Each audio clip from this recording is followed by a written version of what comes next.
Hey everybody, welcome to a new class. In this class, we're going to see how to develop by area parts of an image that need different developments.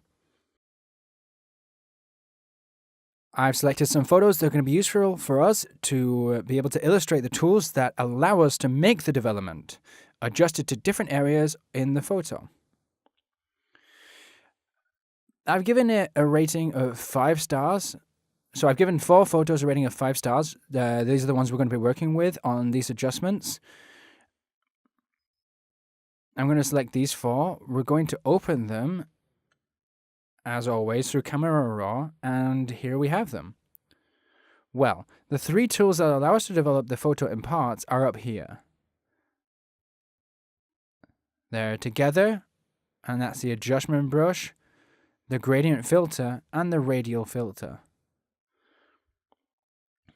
Okay, once we've learned how to make like a basic development of a photo, how to reduce the noise, how to adjust the color, and how to adjust the lens profile,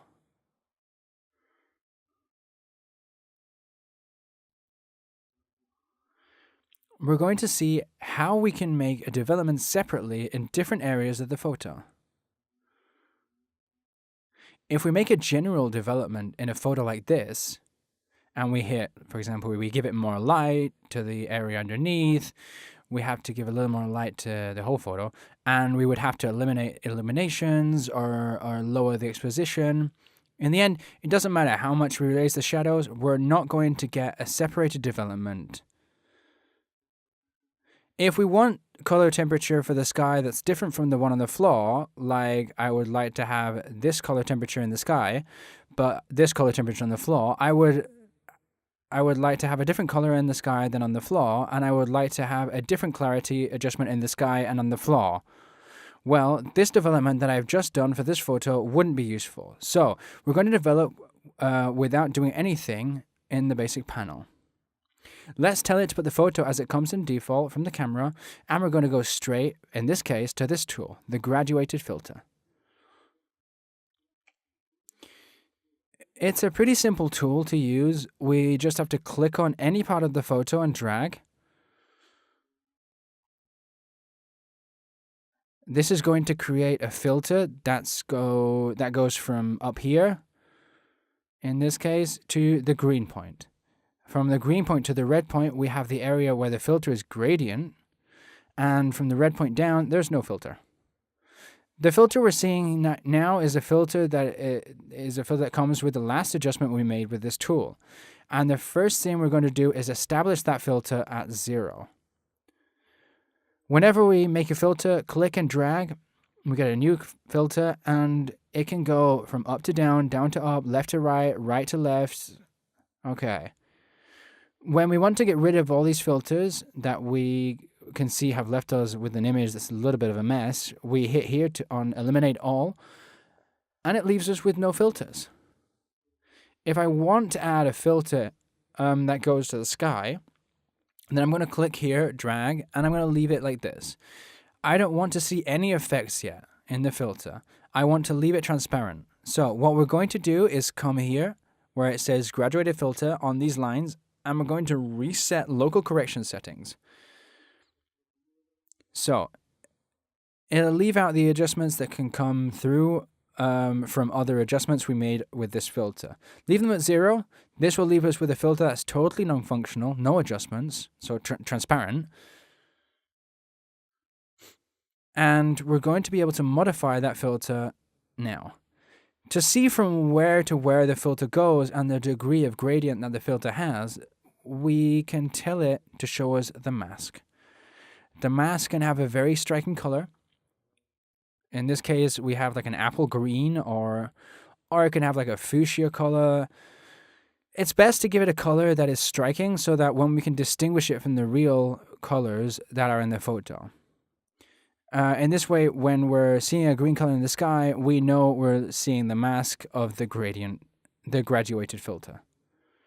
The graduated filter can be more or less extensive. We can move it.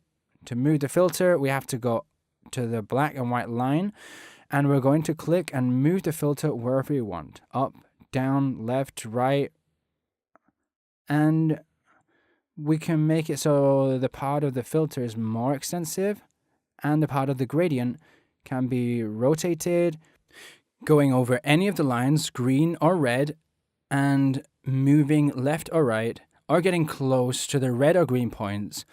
When we get to on the straight line, the straight arrows, we can click on the red line or on the green line to open the gradient area. And what is the gradient? Well, let's imagine that we want to make an adjustment to the sky and we want to reduce the light in the sky. We'll tell it here not to show us any of the overlay, and what we'll see when we remove the overlay and the mask is the result of the filter. Right now, we don't have anything put in the adjustments that we could make to the area we've marked with the mask. In that area that we've marked with the mask, we can reduce the light and make that light blue. I'm going to exaggerate the filter quite a lot so we can easily see it. I'm going to take away a lot of light and I'm going to make it blue. If the transition area between the filter is too small, as we can see here, when I tell it to show me the overlay, in the end the adjustment is going to be very obvious.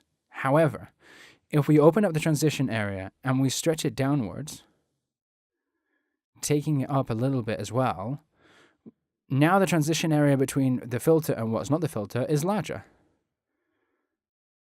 So that effect is going to be subtler.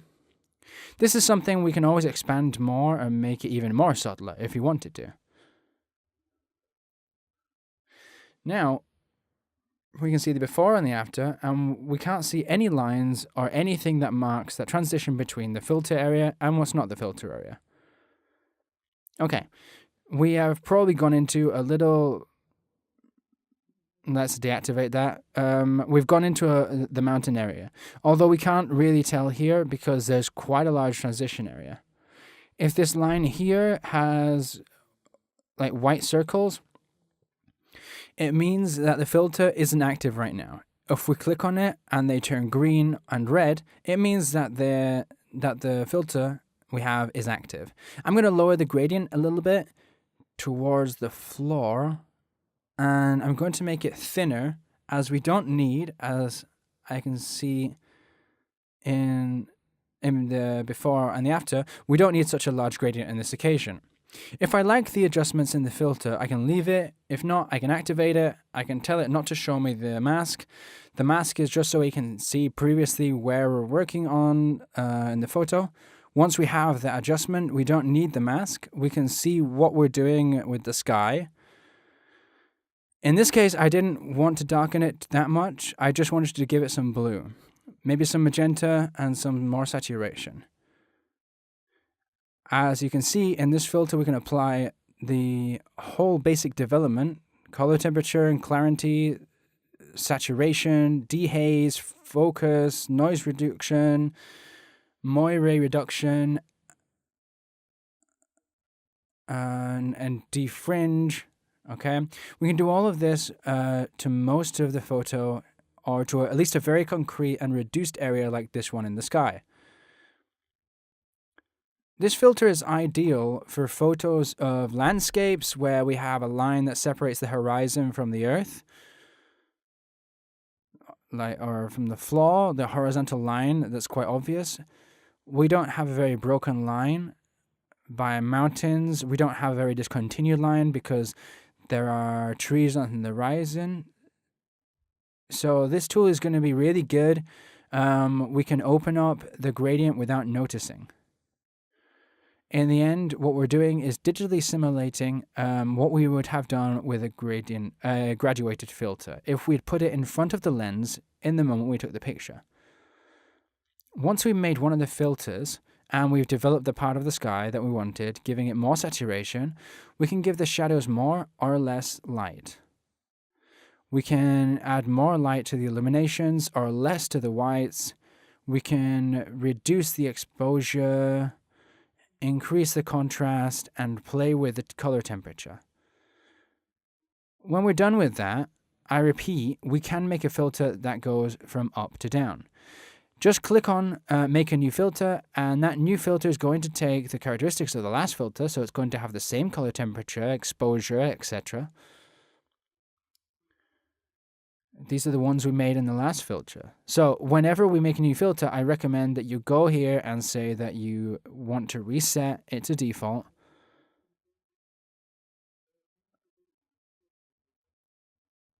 In that way, I can now, on the button, play with the exposure, play with the shadows, decide whether to lift the filter up.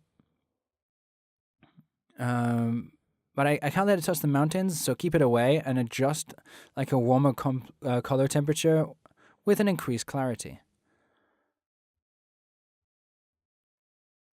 I can also take off a little saturation, or add saturation in this case. I'm going to take away a little saturation. I'm going to lower the exposure a little bit.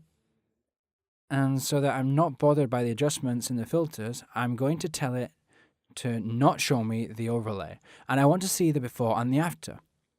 And this way I can give it more light, more life separately.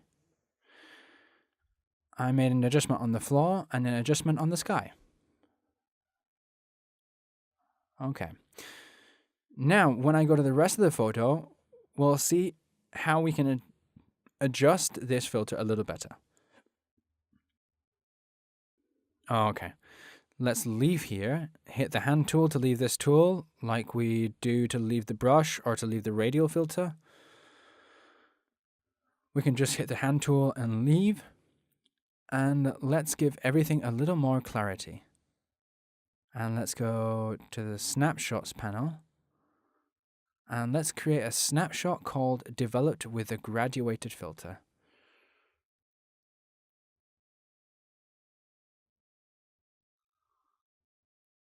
Okay, as always, we can see here with default settings, and let's create another called Original. Okay, let's go on now to another photo that gives us another type of problem, like this one. And we can see that here we could use a graduated filter, like in the last one, and make the sky area. We'll tell it to show us the overlay and the mask. Let's turn it and let's bring the gradient area here. Let's imagine that what I want to do in this occasion is take away some light from the sky. Let's reduce the light and let's reduce the illuminations. Let's reduce the whites as well, and let's give it a bluish tone. Okay, the problem we're going to have here is the transition area between the sky and the floor. We're going to have to adjust this transition area quite a lot, lower it a little bit so that it fits on the floor. And we have an extra problem when we use graduated filters, that in this case, we would have to use more than one filter, because I want to make an adjustment for this part of the sky and another one for this part of the sunset. Well, we can solve this if we had a filter like the ones there are for this type of photo. They're called inverted graduated filters that allow us to take a photo of the sunrise or sunset with better result than if we use a normal gradient filter as is. Okay, let's see what tool we can use to make this better. And so we can develop the sky differently than what we're going to do for this part here. So I'm going to tell it to clean these filters. I'm going to make first a basic development. Here I'm going to reduce the light. I'm going to reduce the illumination, the whites. I'm going to lower the exposure a little. And I'm going to give it all a warmer tone. Let's give it some clarity and then some intensity. Okay, so this is more or less the sky I want up here, but in this area I want a little less light. And I want that light to be a little warmer. So to do this, instead of using a graduated filter, I'm going to use the radial filter. How does this filter work? Well, like before, we click and drag and we can create a circle or an ellipse.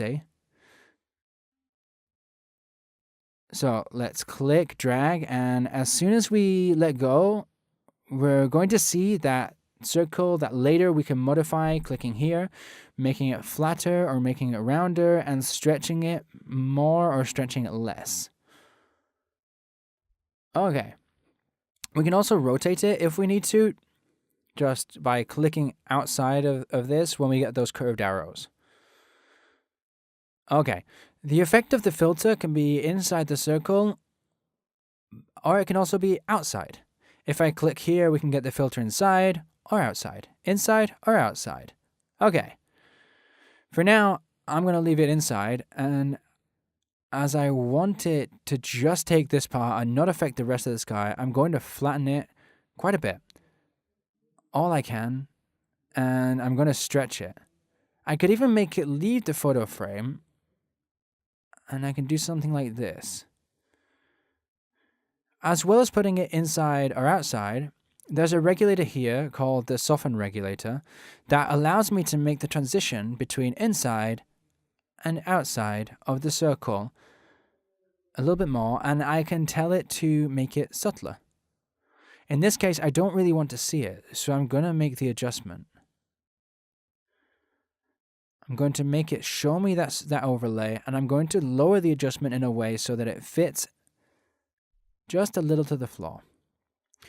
Later we're going to correct that. Here I'm going to turn off the overlay, and we're going to put all of these adjustments to 0 to make sure that that sky has the adjustment that I want it to have. This could be a warmer adjustment with less illumination, less whites. I want it to have more saturation. I want it to eliminate the fog or the haze. That's going to make the red stand out a little more. Okay, I'm going to leave it like this. If I tell the program to show me the mask, it's going to show me the filter's effect isn't just on the sky. It's also on the flaw. Just a little bit here. Okay, so having the mask activated is going to allow me to erase this area down here where I don't want the filter to have an effect, thanks to this tool called the brush. So once we're in the radial filter settings, so I can use a tool called the brush to add in or take away parts of the mask where I want either the effect to be in or where I don't want the effect to be.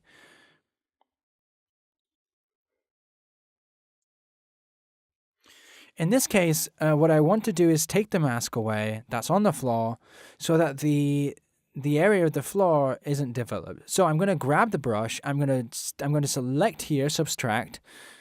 I'm going to choose the kind of brush size, the type, the feather of the shape of the brush, of the brush's tip. In this case, I need quite a soft brush, so I'm going to lower it. Then the flow is going to be at 100% so that I just have to go over it once to erase the mask in that area.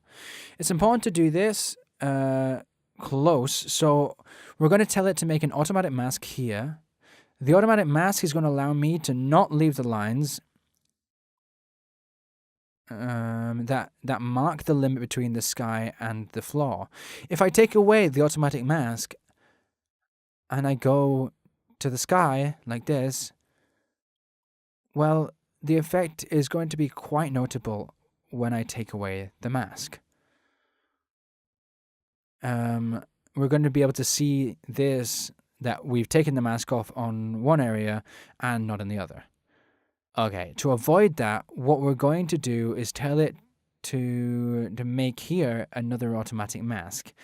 The automatic mask is going to allow me to erase on the area I want, and when it detects a boundary of some contrast, it's going to stop there, and it's not going to erase any more than that line that marks the contrast.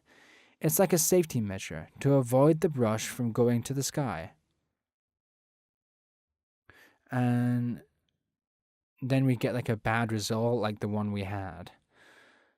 Okay, so right now we can still see the green mask in the sky, but on the floor we can see that we've managed to get rid of it pretty well.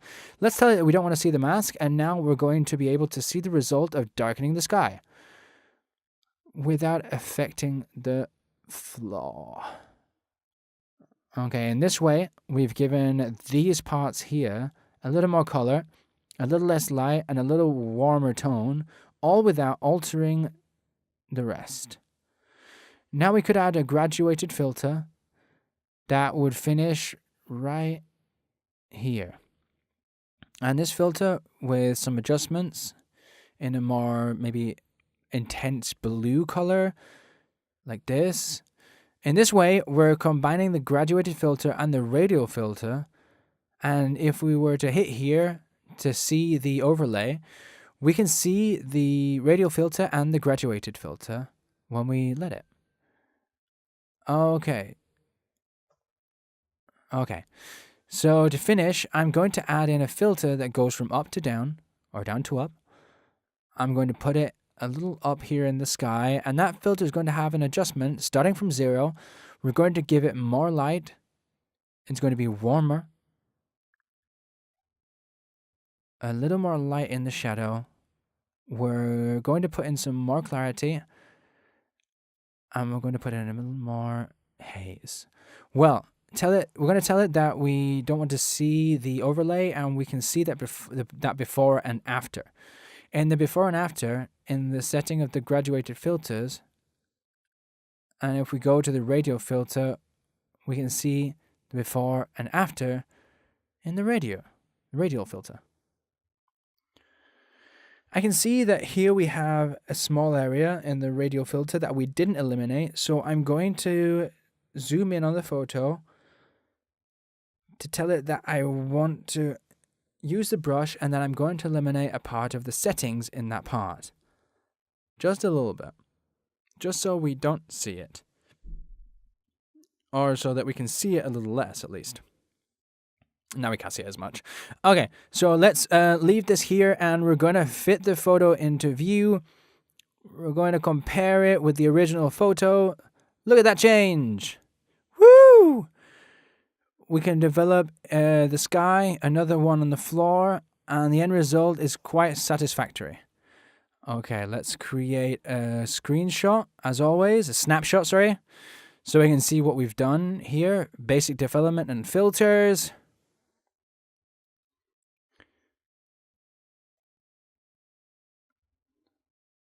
Okay, and let's compare it with the original. So, original. And there we would have the original and the basic development with the filters we've seen up to now, which are the radial and the graduated filter. Okay, so now we're going to see a setting with a filter that needs an area that doesn't have a radial shape, nor a linear shape. We'll make a filter with the adjustment brush. If we're going to try and develop this photo in a global way, well, we can see, in this case, seeing the histogram, we need a little more shadow. The lights are all well spread. The color temperature is balanced because this white and you can see it correctly. If we had any doubts, we could just go here to white balance and we click on what could be white or gray. And this is going to take us back to a balanced color temperature. We could give it a little more clarity, a little more intensity, and, well, a photo like this, well, if we continue adjusting, well, in the end, we will make it so, for example, if I want to see this area here with a little less light, well, the rest of the photo is going to be too dark. If I want to see this with a color temperature that's a little colder, the rest of it's going to be too cold. So the ideal thing to do in this case is to develop just kind of forgetting this area, seeing the general settings. I want the whole photo to have this light and this color temperature. And now in this area here, I'm going to make a mask with the brush tool. And I'm going to tell it to show me the mask, and to adjust the mask correctly, I need to have the size of the brush that I need to draw a mask on the area that I'm going to develop separately. That brush needs to have a higher or lower feather, depending on the settings I want to make. The flow of the mask while I'm working on it should be high, so I don't have to keep going over it. to have like a correct adjustment, and the mask density could be higher or lower depending on whether I want to see more of the effect or if I want to see it maybe a bit less.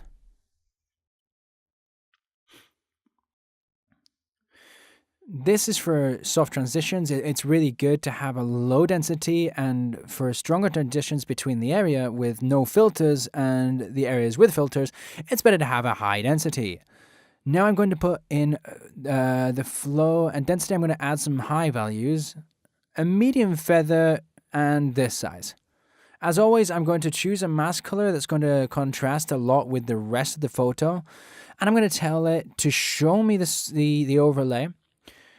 As we've seen before in the other filter, I want to have the automatic mask on. That way, when it comes through here, the mask will adapt to the edge because of the contrast there is between this area here and the background of the image. So let's start painting, and you'll see how everything is becoming pink, the color I gave the mask, as I paint on everything. Okay, so as we're not going to leave this area, we can do it quite quick. As we can see in the first brush over, there's areas where I want to work that haven't been painted pink. Here, for example, these areas that are here in orange, the greens and leaves, that's because we have the mask on auto. If we turn this off, we're going to make these areas go in the selection. But now I'm going into the edge of the plate, and that's going to give us problems later. So I'm going to hit Ctrl Z and go back to tell it to continue having the mask on, the auto mask on, but to solve the problem in the areas that haven't been included in the mask, I'm going to insist on them. At the moment we go over once or 3 times on an area that in the beginning wasn't included in the mask, it's going to be added automatically. We just have to be a bit insistent so that that area that didn't go in will go in after 2 or 3 strokes on it. But we still have to make sure the brush doesn't go out of this mask that we've created. So we simply have to insist. I'm going to insist here. I'm going to insist hard. If I need an area to be a little closer to the edge, well, I'm going to make a smaller brush to be able to insist on that area here. For example, here on this leaf, I want to put it in the mask. I'm going to paint it like this and put it, as you've just seen, into the mask. Here we're going to do the same thing. And in this area at the bottom as well, insisting as you can do. As you can see, it makes it all go in the mask. As I have the auto mask on, there's no problem if I go out a bit. If I do go out, however, we can always erase or, add. If I want to erase, instead of going to paint more of the mask, well, I'm going to choose to reduce the mask. So when I tell it to erase the mask in this area here where I've gone out of the line, it's going to disappear, as it's the same with any other area of that photo. If you want to continue where I was, we just hit on add and we continue adding parts of the mask to the photo.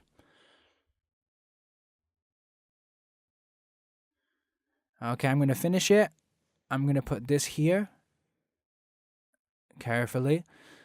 Look at how it sticks to the areas of the photo that I want. Trying not to leave it in others. So when we have more or less everything in the mask, we're going to go back to fit this in view. And in this moment, we're going to tell it to take the mask off. As it's not showing us the mask, it's going to show us the adjustment from the last time we used any of these 3 tools.